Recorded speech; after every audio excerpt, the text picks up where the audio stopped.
Welcome back to another season of 3D Prophecy. This season we really wanted to scale up everything we did. So you're gonna see a lot more finishing, you're gonna see larger scale items, and you're gonna see a lot more technology. This season, Vikings invited us to set, which was an amazing opportunity for the 3D Brooklyn team.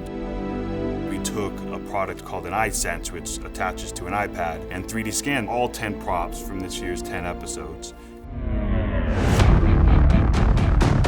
Where we left off was that Ragnar had disappeared for, we don't really know how long, 5 or 10 years, and then he shows up back in Kattegat.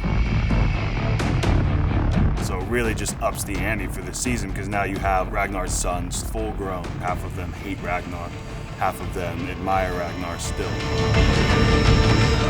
This week's 3D Prophecy is an ominous item, a noose.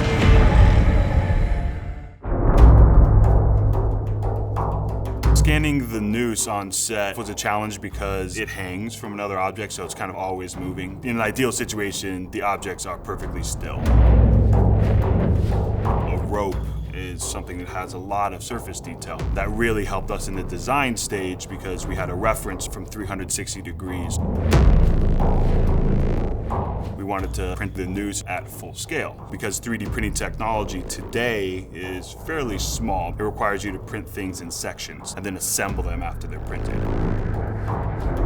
We sanded all the seams, applied a layer of epoxy to the whole thing to tighten it, strengthen it all up, and then re-added the texture.